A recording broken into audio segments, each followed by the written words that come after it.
Hello, hello, hello, everybody. Welcome to the Green Nurse Podcast, where we bring you hope and inspiration for growth and healing. We're here to change the dialogue and stigma around what it means to feel good or be high. The H for hope, I for inspiration, G for growth, and H for healing. We often talk about things that people don't want to talk about. However, they're very important subjects that need to be discussed to decrease stigma for healing. But tonight's show, we're going to be celebrating Moni Schifler, CEO and founder of Super Botanicals, and we're going to share her compelling story. So Moni is a master fermenter, master herbalist, Primal health coach, and CEO and founder of Super Botanicals. She is the great-granddaughter of renowned Central European herbalist Antonia Veverka, who grew many, many exotic plants. People would travel from far away to purchase her plants, herbs, and seeds grown in her vast herbal gardens and to learn more about the herbs' capabilities and applications. Moni appreciated plants from an early age and knew most wild plants by name and action before formal schooling. A vast interest in nutrition spurned on her studies, especially when presented with several health challenges in her own family. A lifelong experimenter in all things fermentation, she was prompted to pioneer the field of herbal fermentation in a successful attempt to cure her son's debilitating irritable bowel. Soon, the pressure to make her recipes public prompted the foundation of Superkrauts, a company dedicated to marrying the art of herbalism with the art of fermentation. Ever furthering her research on plants, continuing with the 7-year formal study path to become a clinical herbalist with the Herbal Academy of New England, and culminated with an extensive apprenticeship in the medicine making and cultivation of cannabis with several mentors, which prompted a new company called Super Botanicals. Super Botanicals is dedicated to combining the healing capabilities of medicinal monofloral honey with her handcrafted cannabis extracts, botanical terpenes, and powerful adaptogenic herbs. Come learn about this progressive healer who is emerging in the cannabis space with her adaptogenic CBD-infused honey products to become one of our Green Nurse approved affiliates. So I am really, really excited to have you here today, Moni, and Super Botanicals. I am so happy to be here. I'm so ready to geek out with you on everything cannabis. Let's do it. I just want to say congratulations for being one of our newly Green Nurse approved product lines in our CBD marketplace. So really, really excited to get that process started. And it's important as nurses and patients. A lot of us here at the Green Nurse at Holistic Caring Network, the nurses, a lot of us are medical cannabis patients. And so we know we've been on the other side of the bed. So not only are we clinicians, but we're also clients or patients. And so it's important for us to know what is in our products. We need to know everything because it's medicine. The minute it interacts with your body, it acts as medicine if it has a physiological response.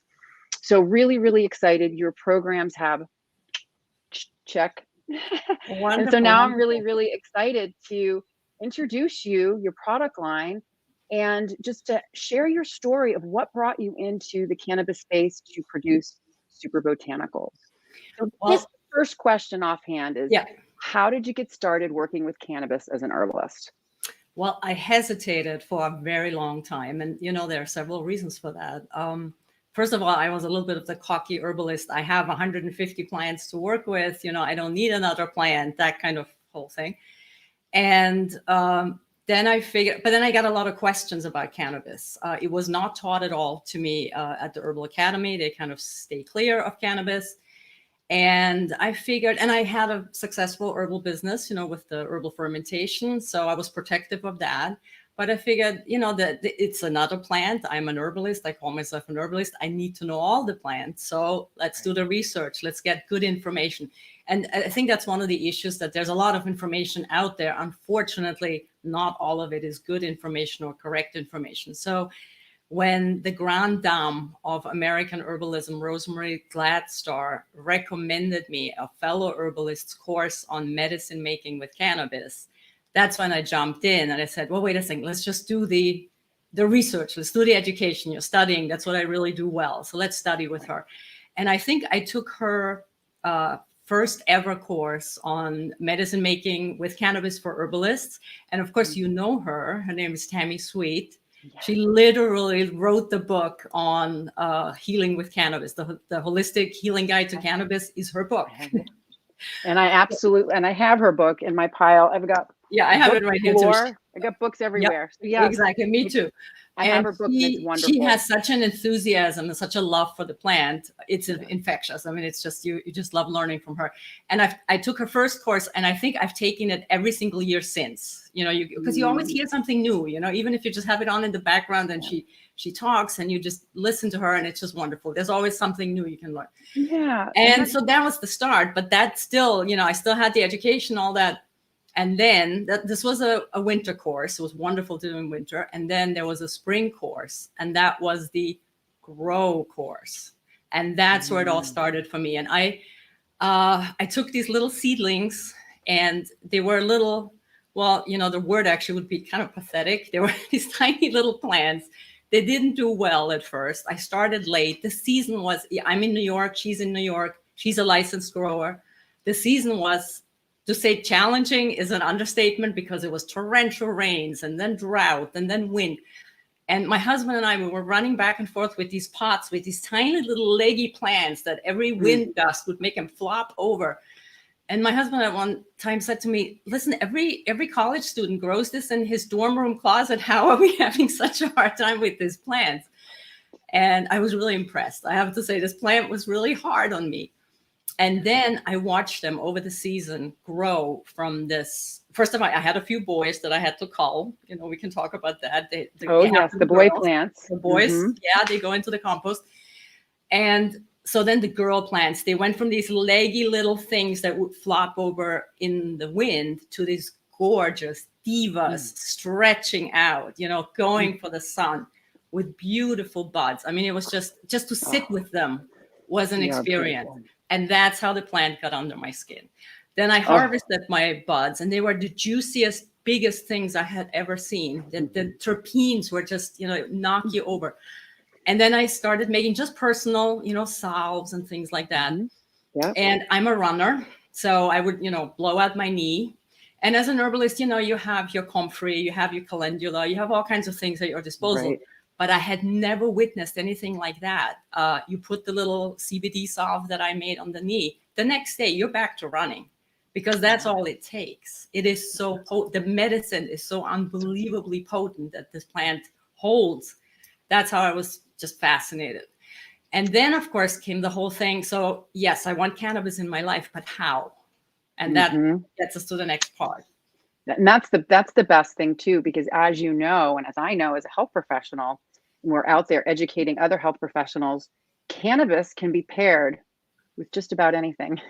Yes. So as you know, if you're a health coach, right. One of the most beautiful things for me about cannabis, when people say, well, how does it actually work? And that is, for me, one of the most fascinating things that gets my hairs to stand on end, is that most people don't know that when cannabis enters your system, the first action it has on your system is trying to boost your own endocannabinoids. We're all cannabinoid makers. We have a whole system dedicated to making our own cannabinoids. Unfortunately, sometimes those systems are not performing, you know, optimal. Yeah. But the plant, instead of just taking over and creating a sort of dependence, no, that's not what it does at all. It boosts your own cannabinoids. It slows down the degradation of your cannabinoids, if that's the problem. It, you know, boosts the uptake. It does all these wonderful things to heal you, not to overwhelm you. Yes, that's the part that I learned too, is that, you know, it is such a vast plant, and how and why does it work on so many different systems? And when I was first learning about it, it was such an abstract concept. I was like, what? We make things upon demand? It's like an on-off switch.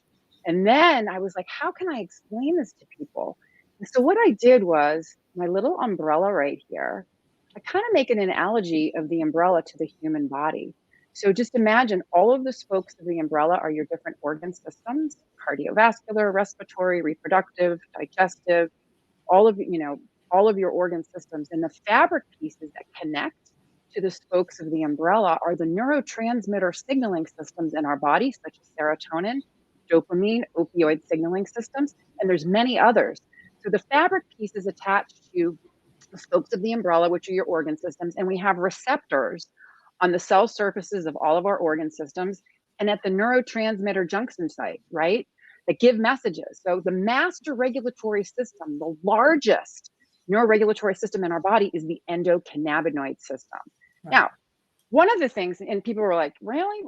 What's that? And I go, well, just because you didn't hear about it doesn't mean that it doesn't exist. And No. we have an endocannabinoid system not because of the cannabis plant, but because That's a good we one. make Yes. components in our body like the plant. Yeah, so many people come up to me and say, I never had cannabis, therefore I don't have an endocannabinoid system. And I want to say, no, you do. All mammals do. Insects don't, but all mammals have one. And it's just, we just discovered it recently, but we've had one all along. And how it functions, how your particular endocannabinoid system functions is very personal. And that's, it's just like your digestive system. Some people have this ironclad stomach, they can digest anything, and other people, hit one little speck of gluten and are in bed, unfortunately, for days on end. Right. So how efficient your endocannabinoid system is highly personal too. Which is why we always say go slow, take little, so you find out and you learn. This is such a learning opportunity. You need to learn how your system works. And then when we're working with patients too, exactly what you said, everyone's system's different. Start low, go slow. And the other thing that's important is that every activity that we do or don't do in our lives affects the endocannabinoid system and how cannabinoids are going to interact in our body. So, even day-to-day consumption can change over time, depending upon how much sleep you've had, what's going on in your life. Are you stressed? Did you exercise? Are you hydrated? Are you getting micronutrients? You know what I mean? So all of that. And definitely. Yeah. And so what I really love is that you are bringing in your passion to herbalism, to adaptogens, to honey, and for a particular reason. When we did the introduction earlier in the show, you had mentioned that you had successfully attempted to cure your son's debilitating irritable bowel syndrome. Yeah, and he is cured. He's he will never be rid of IBS. It's a condition, it's a syndrome for that reason. But as long as he eats carefully, he's as good as we didn't dare to dream he would be 8-9 years ago. So that is wonderful. And I see so many parallels between fermentation and microbiome, which is something, when I said the word microbiome 10 years ago, people were looking at me with this blank expression. What is a microbiome? Now I don't have to explain it anymore. I don't have to explain what probiotics are anymore. People know this. And I think cannabis is going to have that exact same progression. People are interested. People are learning about it. If you look at, like, for instance, voters, how are voters feeling about legalization?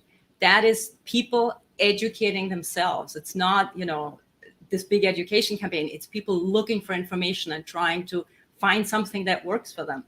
So I'm super excited about where this is going. This is just wonderful. Yeah, I think it's amazing. And so would you share your son's story? Because you created a product line, one of your products in your amazing product line. I should just pull this up right now because it's kind of a fun share.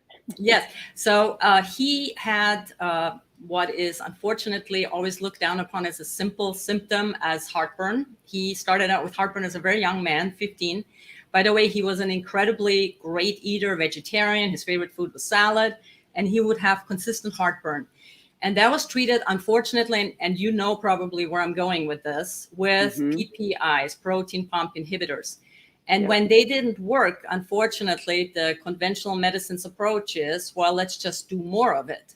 And at one point, I think he was at 15 times what is considered now the upper dosage of protein pump inhibitors. That didn't take long to completely wipe out his digestive microbiome. He was at one point unable to eat basically anything. He lived on rice for 6 months, lost a ton of weight, was nauseous constantly. Then, of course, we were told gallbladder, take the gallbladder out, everything will be fine. No, that made everything so much worse, of course. So then we kind of left conventional medicine behind and looked at integrative medicine, which I love. I have a special place in my heart for that. And I was told by this very lovely MD to start giving him fermented foods. And I remember saying, you mean like what? And he said, well, aren't you from Austria? Like sauerkraut. And I said, sauerkraut? That's something I used to make with my grandma when I was a kid. So out I went, bought sauerkraut, tried to get him to eat it. And he said, oh my God, I can't get this down. This tastes so terrible. And I thought, wait a second, what I did as a kid with my grandma, that tasted wonderful. How is this terrible? I tried it. It did taste terrible.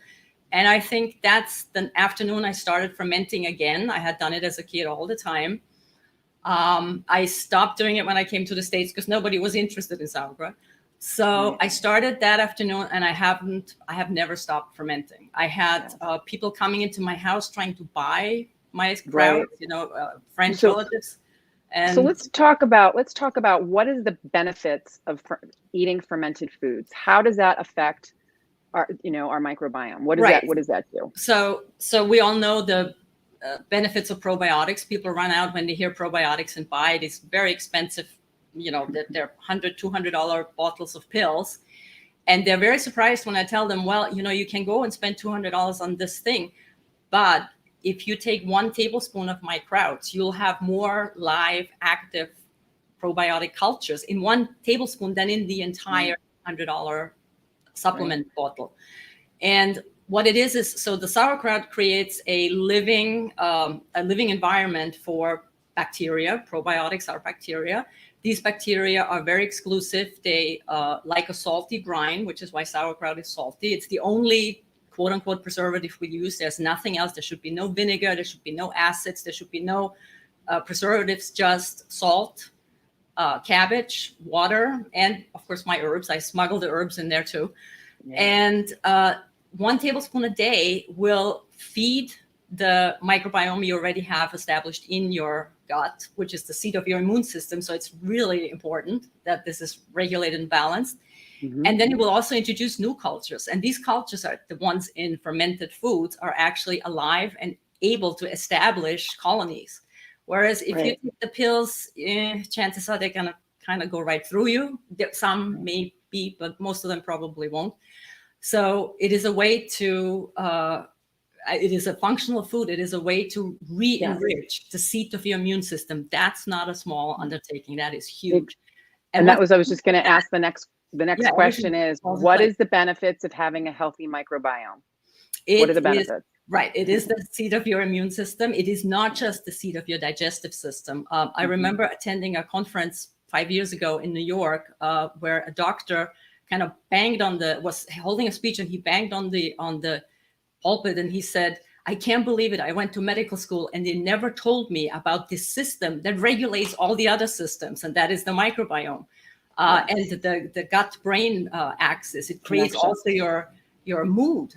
It is in charge of your cravings. So many. Yes. Well, one of the things that I found really interesting is, the endocannabinoid system communicates, our digestive system, our enteric nervous system, which is from our mouth to our butt. Yep. Communicates to our central nervous system via the endocannabinoid system. There you go. So think about this: cognitive health, brain function, clarity, depression, anxiety, right? There is such a thing called nutritional psychiatry. Yes. So improving gut health, improving the microbiome, improving, it's a little universe in there. It's universes of all. Crazy. And the weirdest thing about that is when they started talking about the gut-brain axis, they went in and thinking, oh, we have this figured out. The brain tells the gut what to do. And when they figured out where the information flows, what the direction of this is, and they figured that 70% of the information was flowing from the gut to the brain, they were taken aback and said, oh, wait a second, who's in charge of who here? And for instance, I make a product, this is going to sound really funny, but I make a product called Happy Kraut. And I put all kinds of herbs in there, and it boosts your mood. And then people write, I love my clients. I get the loveliest emails. And they say, you're a magician. What did you just do? I cannot believe this. I've taken this for a week and I'm actually feeling happy. How did you do this? And I said, I don't do anything. It's the kraut that does it. Your products are really great. I mean, I just want to say thank you so much. We got to try them and we're going to talk about them. Yes. Let's talk about the honeys. when we Yes, left off, we were at, so I wanted to integrate cannabis into my own life. That was really my goal here. That's kind of how it happens with all my products. And so I didn't want to smoke it. I had childhood asthma. Smoking was absolutely not something I was willing to do. My lungs are iffy at best. I tried vaping. It kind of didn't fit into my life. It also was hard on my throat. Then I made tinctures, like, good herbalists. I was taught how to make a tincture. Well, as much as we love cannabis, and you and I would both love it and adore it, the taste, not so much. So to put that tincture under the tongue, it was just murder. It's like, no, I can't do this every day to myself. I can't, that's not something. So then I tried oils. Long story short, I went through edibles. And that's something that is really like a pet peeve of mine, because here I am as the Primal health coach, and I'm making brownies. So, well, wait a second, brownies. Now I'm trying to, heal inflammation, but now all of a sudden I'm eating brownies every 3 hours. That kind of doesn't work either. So then next step is gummies. Well, that's even worse. Now I'm eating candy every 5 minutes. That's not it either. So, and also on top of it, I have insulin resistance. So candy is out. So I was looking for a vehicle. How can I make this that it tastes good and it's healthy? And at the same time, and so many times, these things, it's a synergy. You're studying one thing and something else kind of floats into your life. Electuaries, which is this 20-point word in Scrabble, is the ancient art of infused honeys. It's truly ancient. It's one of the, this whole Hippocrates, let food be thy medicine. Be thy medicine, yes. Raw honey is one of those things. But I have to kind of put in a proviso, because when you look at, because there are people who think, well, honey is just another form of sugar. Well, yes and no. 95% of the honeys you will find offered to you are indeed just sugar syrup. Please don't buy this. The little cute teddy bear, the horrible plastic teddy bear in the supermarket, don't go there. That's not honey. That is a factory farmed bees product. It's awful. Well, raw honey. I was just going to say, this is raw honey. It's filled with enzymes. If we want to talk about the health benefits. It's probably only about 5% of the honey there is this good special honey. And if you look, other than my honeys, if you're looking for good honey, just look for your local beekeeper. They're around. I don't care where you live, maybe short of the Antarctic where you won't have a beekeeper, but you live in New York City, you have beekeepers around you. Within 10 miles, there's going to be a beekeeper. That's the honey you're looking for, the raw, unprocessed honey from a guy who loves his bees and loves his, gardens and things, not some factory that, does horrible things to bees. And so the honeys I work with, the most famous of the honeys I work with is, of course, Manuka honey. And I love Manuka honey. I use it for immune formula. I love Manuka honey because there's so much PR in Manuka that people really understand. They took note and understood, oh, wait a second, this is not like any other honey. But in reality, all of the honeys that I use are that level or even better. There are people that argue that heather honey, which is the one I use for sleep, is even more, loaded with phytonutrients and flavonoids and things like that. All these honeys are antibacterial, antiviral. They boost your gut health. Again, they're gut nourishing. That's not something you can say about sugar per se. Sugar is not gut nourishing. Honey is. Yes.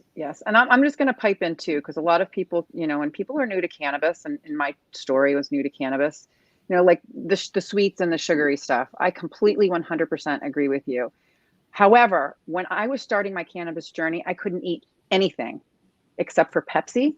This is how sick I was. Yeah. It was pure sugar. So it was Pepsi and peanut butter cups is what I lived on. My son lived on rice for 6 months. He ate nothing but rice. And you know how nutritionally empty rice is, but it's all he could digest. So, and I would do like watered down oatmeal. Like that was it. It was like watery oatmeal.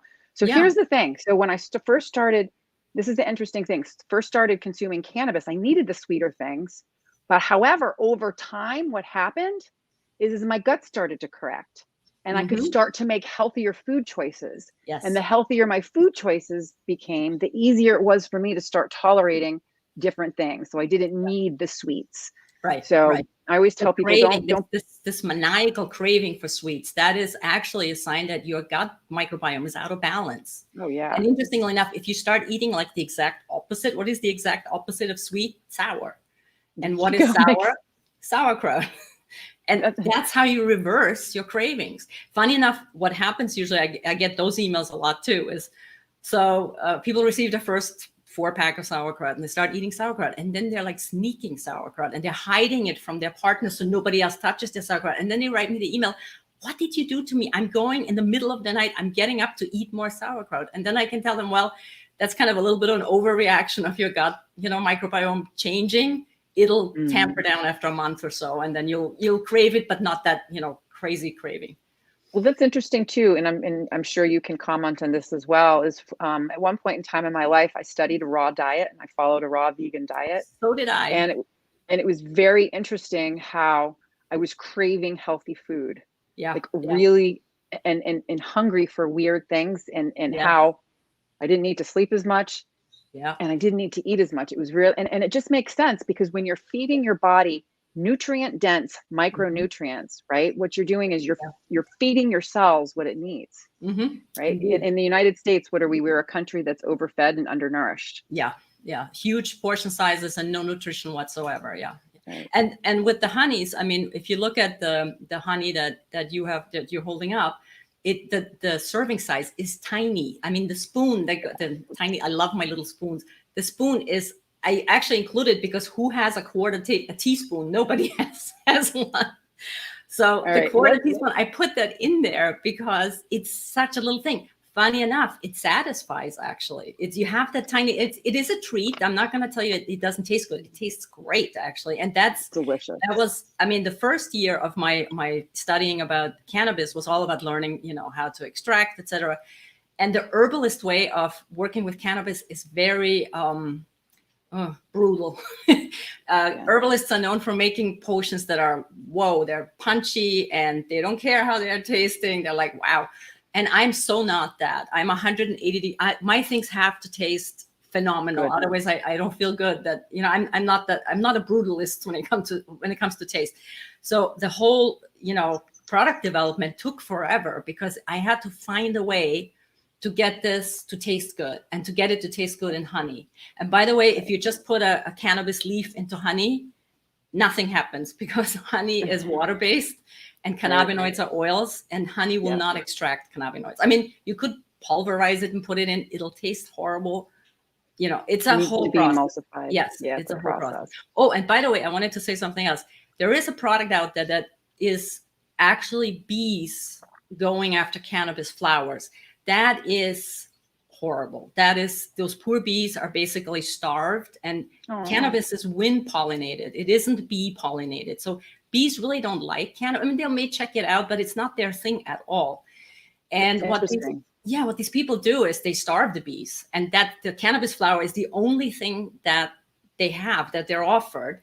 And then it's like, quote unquote, the real cannabis honey. It's not. It doesn't have, they then add artificially the cannabinoids in powder form, the isolate. So this is not the product you want. Right. Okay. Really, that's good to know. That's a really good. Yeah. It's a really sad product, actually. I feel bad for the bees, honestly. Yeah. Now that's making me rethink everything. Well, absolutely. Yeah. It's a cool concept, but if you're starving bees, it is. But if you dig deeper, you realize what it's based on, and it's icky in a way. Well, let's get back to Super Botanicals. Please, let's do. So the honeys I use are of bees that live in the most beautiful places on earth. Icaria is this Greek island. That's where I get my heather honey from. That's where I get my thyme honey from. I mean, the places where these bees live, they look like national parks. You feel like a brontosaurus could be walking in any moment because it's so pristine. There's no industry there. And these bees this is one of those blue zones where people live for, 100 years.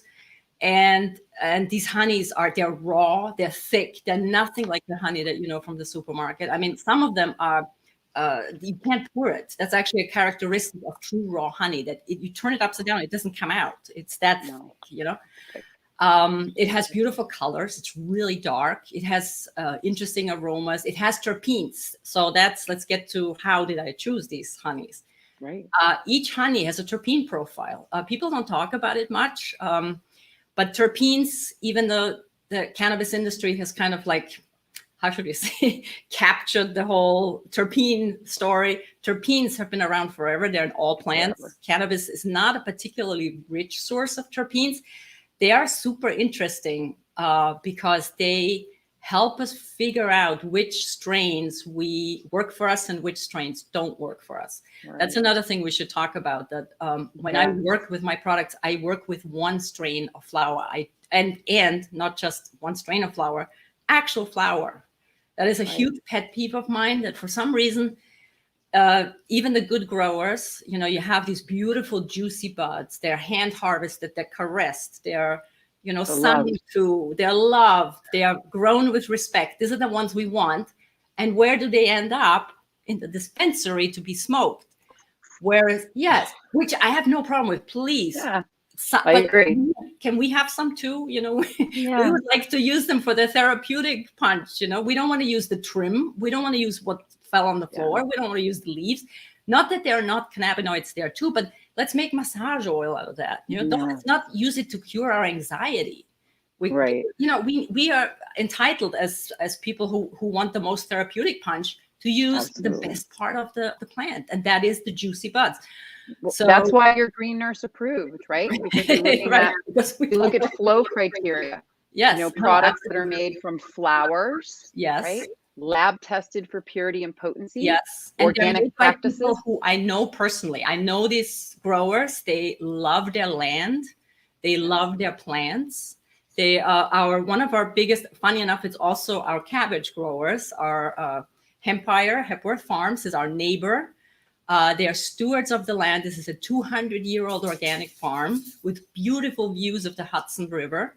And that's where my little girls grow and become juicy, beautiful cannabis plants. And the funny thing is, when you look at terpene profiles, and you look at your COAs, your certificate of analysis, and you look what are the terpenes, and you look and you can't believe it. How are they so rich in terpenes? Well, because they're caressed. They're living in a symbiosis with other herbs around them. This is not, some field that then gets driven over with a wheat thrasher. Another pet peeve of mine. You have these beautiful, gorgeous plants with the, terpenes and everything. And then you drive them over with a wheat thrasher. I mean, that wheat thrasher is having a lot of fun, but us who then want those terpenes, we just lost everything. It was left at the field. It never even made it to the dispensary. So and terpenes are really important too when we educate our patients. Yes. Oh, I love Terpene Tuesdays. Yes. Terpene Tuesdays. Yeah. Terpenes contribute to the entourage effect. And the entourage effect states that using cannabinoids and terpenes together produces a more potent medicinal effect. Well, and the entourage effect is also, I love this. It's a buzzword in the cannabis industry for herbalists. Like Tammy Sweet likes to say, it's business as usual. We can tell you that, the whole plant is where you want to be, not picking isolates. And, you're never going to outperform nature. That just is not going to work. Nature is perfect. And here's, I'm going to give another example, which I think is going to make sense for people, the reason why you want to use whole plant. So if you go back to the umbrella concept, we are the umbrella. We have an endocannabinoid system, blankets on our umbrella. We have cannabinoid receptors on all the spokes of our umbrella and the fabric pieces, right? So you think about that. You want to be showered on by the whole plant. You want all the plant to be coming, because think about that. You have this umbrella that is your body. The whole plant is showering on top of you. The plant's going where it needs to go, doing what it needs to do to bring that homeostasis and balance. Yes. So just having one cannabinoid or two cannabinoids, it's better than nothing. But the real magic happens with whole plant medicine. When they play with each other, when they boost each other. That whole concept of, I'm sure you've heard it, everybody has heard it. If you're going to take turmeric, you need to take pepper with it. Well, guess what pepper does? Pepper is also processed on the cannabis receptors, and it boosts not just turmeric, it boosts everything in its uptake. And the terpenes, same thing, they boost the cannabinoids uptake, and the cannabinoids boost each other. And then I'm sure you have noticed this. I work not only with the cannabinoids CBD and a touch of THC and CBG, I also work with the acids. A lot of Yeah. people leave that on the table, and that is such a crime, because the acids, which is of course the preform before we, cook our Precursors. exactly the precursors, they are important too. They have very specific effects. And my migraine formula, for instance, in that formula, they're 50-50. That's how much, because they're so much more interesting for addressing symptoms such as migraines. So for the new viewers, a lot of people don't know what acidic part is. So when you take the plant and you harvest it and you start to cure it, a lot of the plant has the acidic component. So THCA, CBDA, CBGA, and as it starts to cure and oxidize, right, and age, it starts to convert. So when you have the raw part of the plant, it's non-impairing. It's really, just think of raw juicing. Completely 100%. I look at it as a phytobotanical nutrient that supports and nourishes our entire endocannabinoid system. Right. It's non-impairing.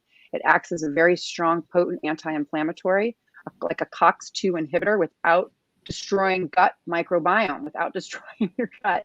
Yes. So yes. Really good stuff. I love the acidic versions. They're very well tolerated. And then when you combine it with everything else that you have in your formulas, holy smokes. I mean, it packs a punch.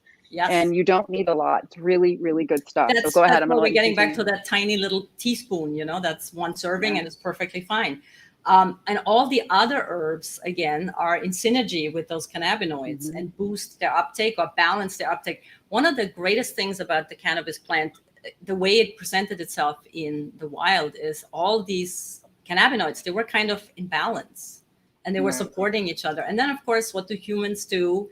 They start breeding things in different directions. And not that there's anything wrong with that. That's, if you want a high THC plant and you want to have that lovely high and it's for you, that's great. But some people don't want that. Right. And I'm actually one of those that don't. So all of my formulations, they will not. And by the way, I have no problem with the word high. I like the word altered. Yeah. And can I tell you, I'm just going to interrupt. So what we're doing as nurses, because everyone says, I don't want to be high. I don't need to be high. And I'm like, do you even know what it means to be high? Yes. Okay. Yes. Do you know, have you ever been high? And so basically what we're trying to do is decrease the stigma around what it means to feel good. And I love high, it. right? I love that. It's really it's not about being impaired. It's about feeling good. We all deserve to feel good. So I say it all the time. H for hope, I for inspiration, G for growth, and H for healing. We need to decrease that stigma. We need to also decrease that stigma. One of my pet peeves, I have lots of pet peeves, but one of them is, it's good. This is a real show. CBD is this angelic compound. CBD will take care of my anxiety, and THC is this devilish compound that will make me high. That is not so. That is not true. If you have it, it has the potential, but if you take it in balance, it doesn't do that at all. And another pet peeve of mine is when people say CBD is not psychoactive, and you just want to rip your hair out, because on one hand, you're telling us, hey, CBD is going to address your anxiety, but it's not psychoactive. Well, hello, how's that going to work? That doesn't make any sense. Yeah. So what we do is we change the dialogue and the wording. Yes, we have CBD interacts. If anything is interacting with brain chemistry, it's psychoactive. It's psychoactive. However, all cannabinoids non-impairing. Non-intoxicating. You say impairing, I say intoxicating, because people can relate to that. Yeah, it's the same. It's the same concept. So CBD is psychoactive, and it better be, because you're asking a lot of it. I mean, you want it to address anxieties that you haven't addressed in forever. Yeah. You want it to heal your pain. You want it to give you energy. You have all these demands, but let it do the work and just trust. That's what I ask of people, who experience my formulas for the first time. Go in with a plan. Make this, we have 5 fingers, make it a 5-pronged plan. If your problem is anxiety, I, for instance, have social anxiety. You wouldn't know it now, but I do. Before a party, a spoonful of honey, and I go in and I do some breathing, some meditation. I go outside, I take a short walk, I take a little bit of honey, and all of a sudden the anxiety is lowered. Have a plan and make this your thing. Like, make self-love important. You want change, make a plan, have a game plan, and incorporate CBD and see what it does for you. It's a diving board. It's not going to alter your personality, not at all. No, it's going to rid you of things that have been weighing you down, and that's important. It does. It changes perspective. So CBD works on 63 targets in our body. It indirectly impacts our CB1 and CB2 receptors, which is great because CBD can control your experience if you're using THC. And then CBD works on all of the neurotransmitter signaling systems, which is just fascinating.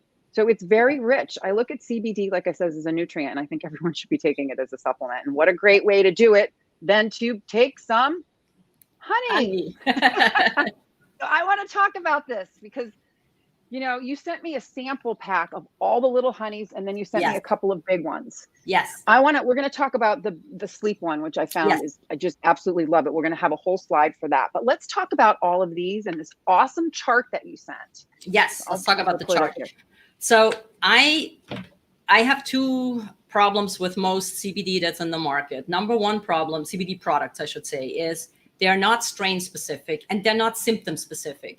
And you have this kind of strange duality. On one hand, it is supposed to calm you. It's supposed to give you energy. It's supposed to make you sleep. It's supposed to make you happy. It's supposed to make you chilled. And then you get the question, how is it going to do all these things? And the truth is, it can't do all these things all at once. You want to create a specific formula for specific needs. It needs to be strain specific. It needs to be terpene specific.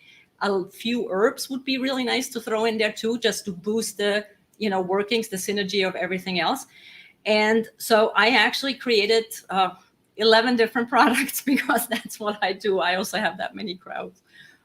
So I have 11 different things that I'm addressing here. And it's important. The formulation for IBS cannot be the same as for creative energy or for happy day or for, migraine. It's a completely different formulation. It's made completely differently.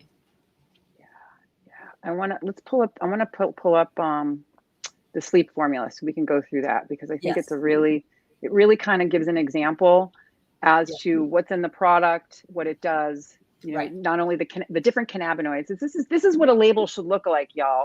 You're looking at this label. She's got a code down here that you can put your phone up to, and it'll take you right to the information that you want to receive. On the website, yes. And sleep is an interesting one for CBD because if you say, is CBD good for sleep? What is everybody going to say? Yes, it is. What is the truth? Well, there is proviso. Exactly. Yes. CBD itself is not actually a match made in heaven for sleep. It can address underlying issues for sleep. And there's two underlying issues that always rear their ugly head in the middle of the night.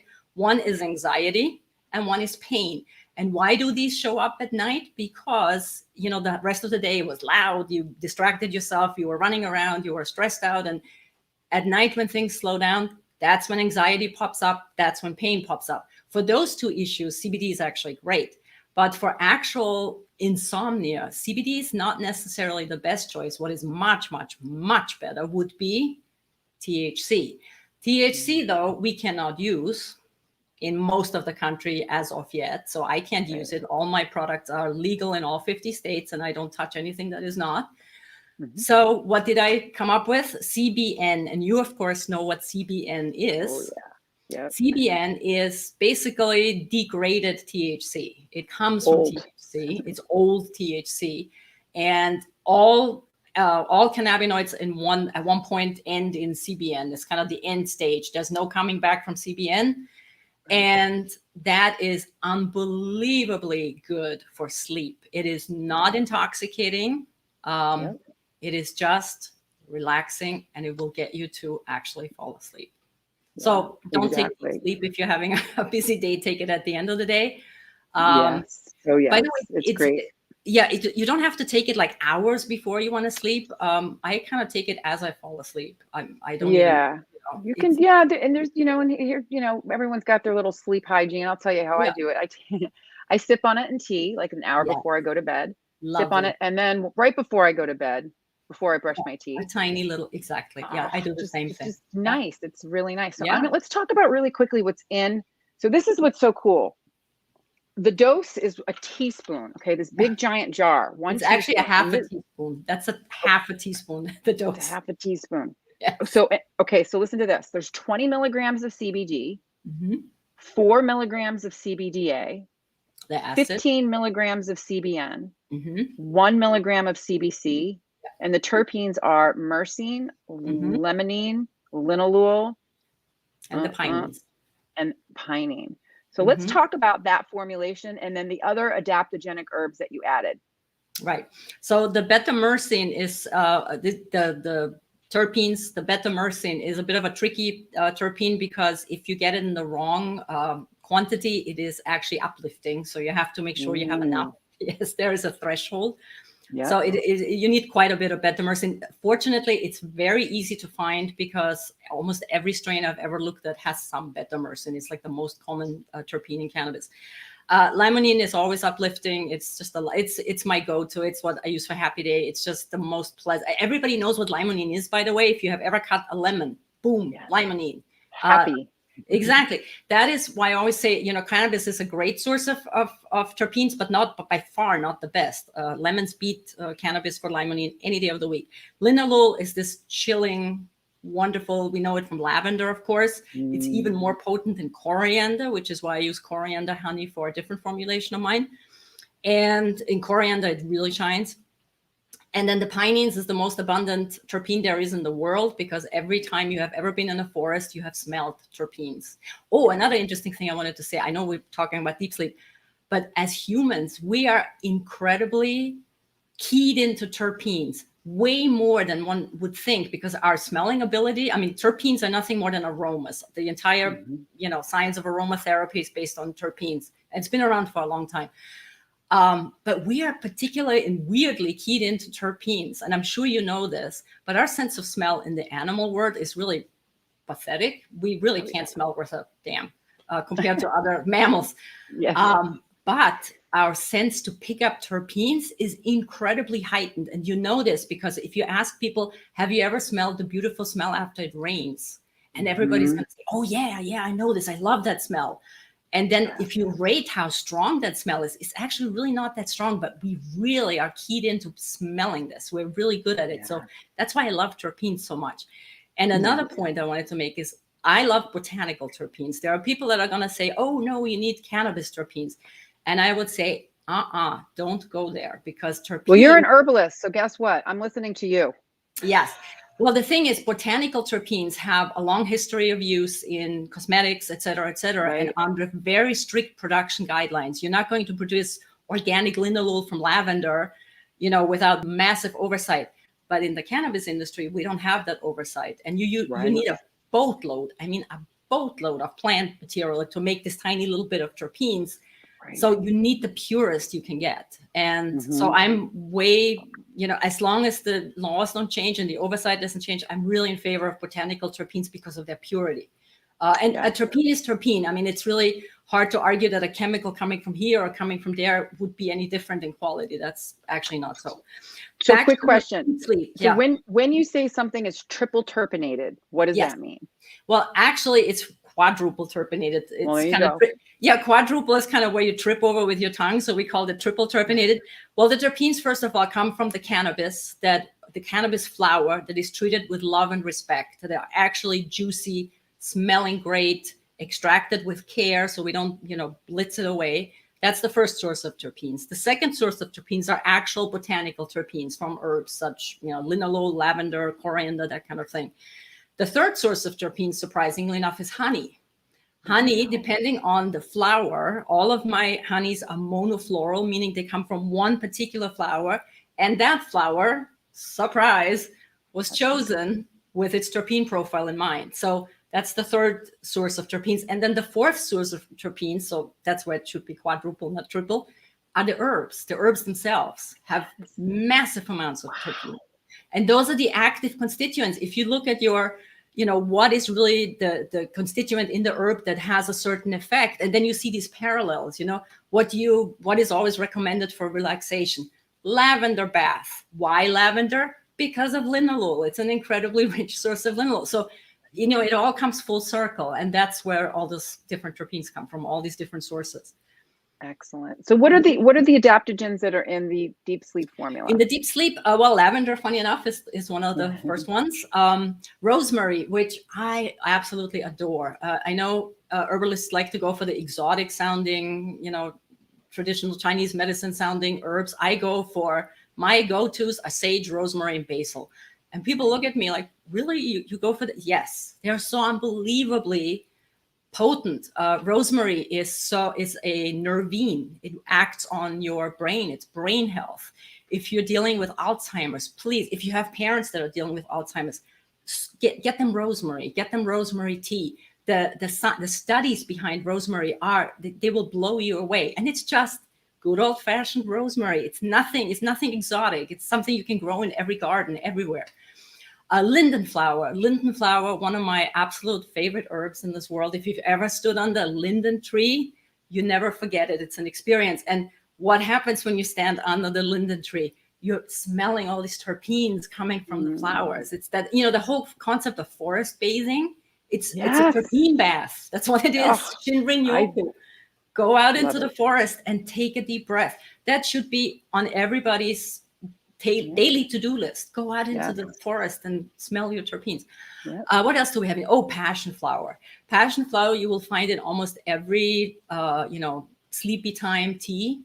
It tastes kind of so-so. It's a gorgeous flower. It doesn't taste so great, but I kind of again work around it, and it is relaxing. It is really something that is sedative. It really gets you to just let go of the day and just chill. Reishi mushroom. The mushroom of longevity. That is a powerhouse right there. Always, and also wonderful for relaxation, for just overall health. Pepper. I always put pepper in my things. Pepper is just an activator. It boosts everything it comes in contact with. We know it, like I said, from turmeric, but it does that for almost every other herb as well.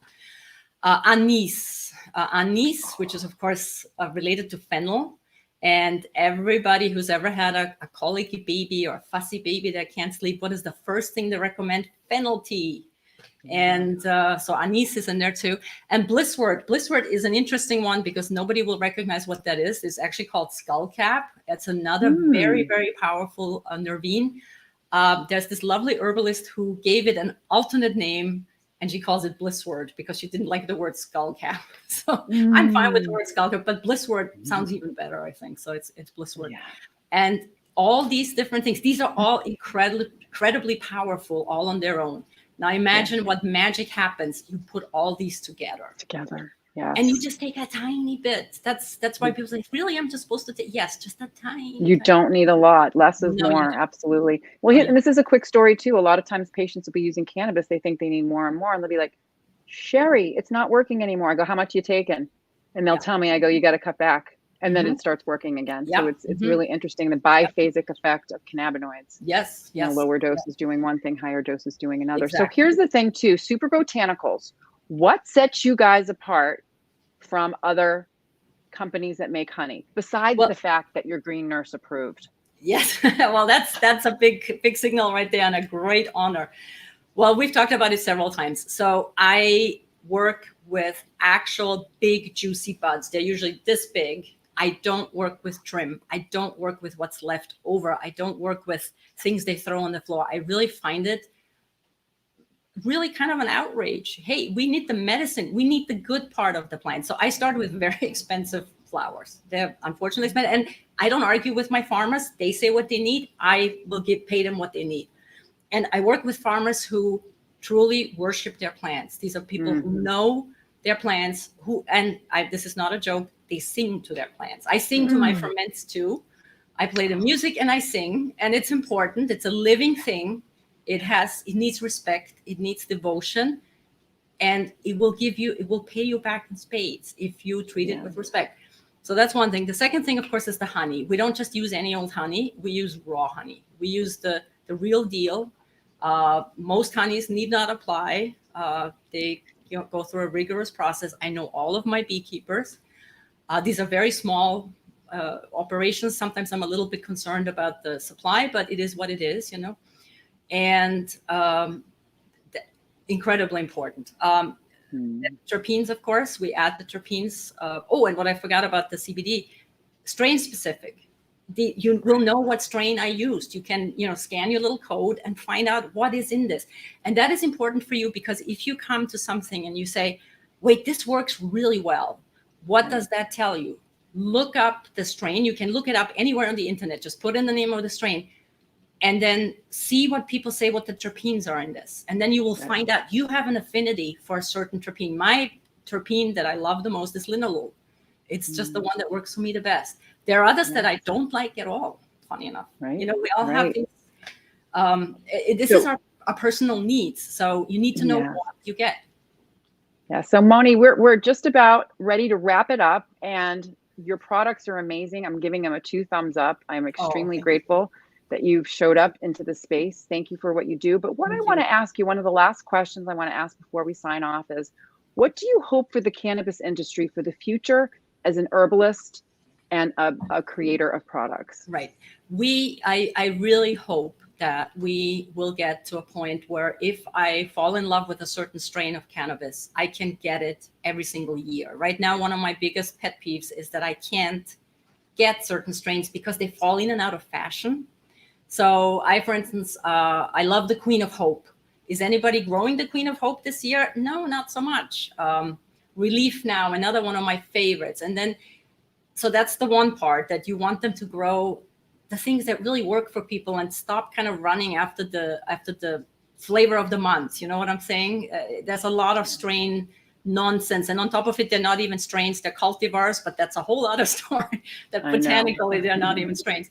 But I really wish that we would get to a point where we say, you know, enough with the new strains. We don't need more hybrids. We don't need more cultivars. We need to consistently provide high quality grown strains so I can make the same formulas over and over. That's what I want. And when people find something they really love, they can get it again. Yeah. That's really one of my things. And of course, respect the plant. Please stop, you know, being this industrial, huge, you know, things where people just throw seeds by the buckets. Grow your plants with care. They deserve it. They shouldn't be, they're not just another farm product. They're special, and treat them with respect. Wow. So I am so excited for you to be in our Green Nurse approved CBD marketplace. Super Botanicals. If you read down below, there's links to her social media pages, to her website. Like I said, we are going to be an affiliate, which we're really, really excited about, to be able to educate. We're going to be creating a program on her product line, which is going to be even more wonderful. So people can really learn and understand PowerPoint presentations, because that's what we do as nurses. We want to educate and empower you all to make choices that are best for you. So Moni, this has been a wonderful interview. Do you have any last words for our viewers? I love when you get to talk with people who know, who educate themselves. I love that people are excited about CBD. Be careful with your sources. Be careful where you get your information from. You know, all these pet peeves that I told you, look out for this. If you see this in a website somewhere where somebody says, ooh, this is like this and this, and you know better now, you've heard me say different. So demand to know, you know, where your stuff is coming from. Demand to know what was it grown? How was it treated? What's in it? You know, so many people can't even answer what's in their products. So we just need to be better, and we need to learn more, and we need to keep spreading the good word. That's it. So you heard it from Moni, and I back her up. 2 thumbs up, Green Nurse approved. Thank you so much for joining us. Thank you for doing what you do. Thank you for putting patients first. And thank you for creating magic for so many people. And I'm very grateful. So as we always end, y'all, you have to remember what it's all about. It's about living your best life and helping others do the same. Thank you all so much, and we'll see you next time.